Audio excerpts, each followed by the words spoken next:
Assalamualaikum warahmatullahi wabarakatuh. Halo semuanya, pada kesempatan kali ini saya ingin membahas salah satu kasus mengenai kekerasan dalam rumah tangga yang terjadi pada artis atau penyanyi dangdut, yaitu Lesti Kejora, yang sempat viral pada akhir bulan September menuju awal bulan Oktober. Sebelum membahas kasus tersebut terlebih lanjut, izinkan saya untuk memperkenalkan diri terlebih dahulu.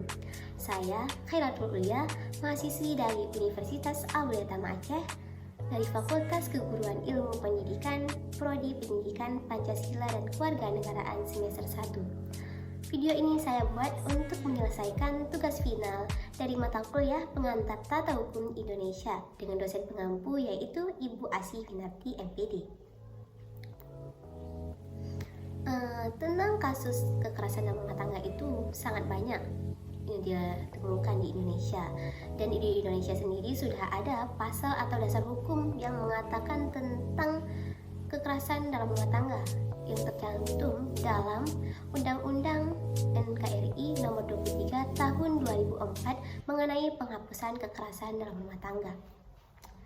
Pada kasus kekerasan dalam rumah tangga yang dialami oleh Lesti Kejora, awal mula dari pemicu terjadinya itu adalah ketika Lesti melaporkan suaminya yaitu Rizky Bilar kepada pihak kepolisian akibat kekerasan dalam rumah tangga yang dilakukannya sebanyak 2 kali dan dituntut mengenai Undang-Undang nomor 23 tahun 2004 mengenai penghapusan kekerasan dalam rumah tangga kepada kepolisian.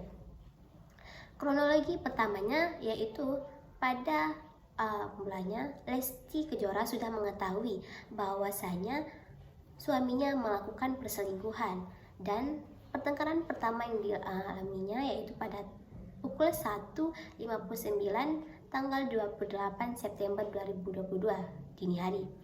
Nah, pada pukul 1.51 tersebut Lesti Kejora mengatakan kepada suaminya bahwa ia minta diantarkan untuk pulang atau diizinkan pulang ke rumah orang tuanya.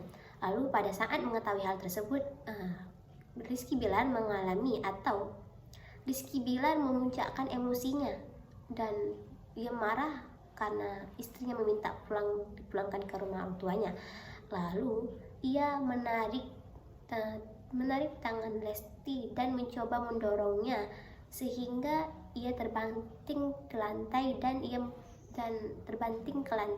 dan Rizky Bilar mencekik Lesti Kejora berulang kali. Nah, pertengkaran kedua itu terjadi pada pukul 9.47 pagi pada hari yang sama juga, tanggal 28 September 2022. Pada saat itu Lesti Kejora ingin pulang ke rumah orang tuanya dan meminta izin. Ketika ia meminta izin, lalu ditarik tangannya Lesti Kejora ke kamar mandi, lalu didorong oleh Rizky Bilar dan sehingga tangan serta leher dari Lesti Kejora mengalami sakit-sakitan akibat dari kekerasan yang dilakukan oleh Rizky Bilar tersebut. Sehingga pada malamnya Lesti Kejora melaporkan suaminya kepada pihak berwajib akibat dari kekerasan yang dilakukan oleh suaminya kepada ia tersebut. Lalu pihak kepolisian mencari bukti yang terlebih dahulu untuk menguatkan tuntutan yang diberikan oleh Lesti Kejora. Setelah melakukan penyelidikan dan pemeriksaan terhadap saksi-saksi, telah ditemukan bukti bahwa dari pemeriksaan visum dari Lesti Kejora tentang kekerasan yang dilakukan oleh suaminya, yaitu ada pelintikan visum seperti lehernya itu memar-memar sampai ada bagian tertutup lainnya yang memar-memar dan mengalami luka-luka, dan juga adanya CCTV, foto dan juga saksi dari petugas keamanan dan juga asisten dari rumah tangga mereka tersebut. Dan pada tanggal 12 Oktober 2022 Rizky Bilar resmi ditetapkan menjadi tersangka dengan pasal 44 ayat 1 nomor 23 tahun 2004 mengenai sanksi yang didapat oleh tersangka kekerasan dalam rumah tangga, yaitu ancaman pidana yaitu berupa penjara selama 5 tahun paling lama dan denda paling banyak 15 juta. Setelah pada tanggal 13 Oktober 2022, Lesti Kejora mendatangi suaminya untuk menjenguk suaminya, sehingga pada saat itu pula ia menarik kembali tuntutan yang ia laporkan kepada kepolisian mengenai kekerasan dalam rumah tangga yang dialaminya.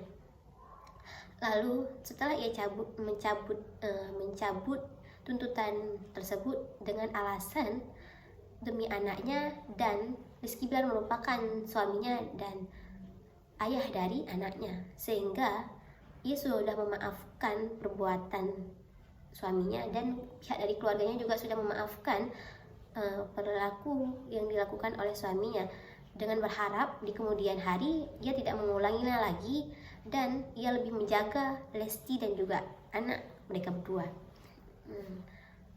Tentunya pencabutan kasus itu bisa terjadi apabila pihak yang menggugat menariknya sendiri, dan juga pihak yang tergugat itu tanpa ada jawaban, seperti dalam pasal 271 dan 272 mengenai hukum RV. Dalam hal itu dijelaskan bahwa korban atau pelapor boleh menarik tuntutannya apabila ia ingin mencabutnya, dan itu ada prosesnya tersendiri ketika ia mencabut ketentuan atau laporan yang ia berikan kepada kepolisian. Kesimpulan dari video yang saya buat ini, bahwasanya kekerasan dalam rumah tangga itu sangat banyak terjadi, tidak hanya di keluarga yang seperti keluarga Lesti Kejora, terlihat dengan keluarga yang harmonis, adem ayem, tapi juga ada kekerasan dalam rumah tangganya akibat munculnya orang ketiga. Nah, dari hal tersebut kita sebagai keluarga, kita harus menjaga kekeluargaan kita, menjaga komunikasi dengan satu sama lain, sehingga tidak ada hal tersebut yang tidak kita inginkan terjadi, untuk meminimalisir hal tersebut terjadi. Lebih baik kita meningkatkan keimanan kita dalam beriman kepada Allah, dan semoga kita dijauhkan dari hal tersebut. Seperti halnya Lesti, sebagaimana ia disakitkan tapi dia masih bisa memaafkan. Begitupun kita, sebagaimanapun kita disakitkan oleh orang, tapi kita juga harus bisa memaafkan orang tersebut. Di Indonesia sendiri sudah ada hukum yang menetapkan tentang kekerasan dalam rumah tangga tersebut. Jika kita seorang yang merupakan orang atau korban dari pelaku kekerasan dalam rumah tangga tersebut, jangan takut untuk melaporkan kepada pihak berwajib, karena kita sebagai korban akan dilindungi dan tersangka akan dikenakan sanksi yang sepantasnya untuk ia, dan dia akan dibuat jera oleh sanksi yang diberikan oleh hukum yang ada di negara kita tersebut. Sebaiknya kita mencegah daripada sampai hal tersebut terjadi, karena yang dirugikan itu kita yang menjadi korban dan juga nanti anak-anak kita.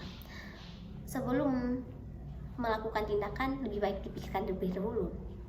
Nah, mungkin dari video yang saya sampaikan ini masih banyak kurangnya, masih banyak kata terbata-batanya, dan masih banyak kekurangan, sehingga ada sedikit atau banyak kata yang saya tidak bisa utarakan. Saya di sini minta maaf. Saya memohon kritik yang saran Anda di kolom komentar, dan saya mohon berikan like untuk saya agar saya lebih termotivasi dan lebih semangat untuk belajar ke depannya lagi. Tidak ada manusia yang sempurna di dunia ini, karena saya juga manusia biasa dan tidak luput dari kesalahan.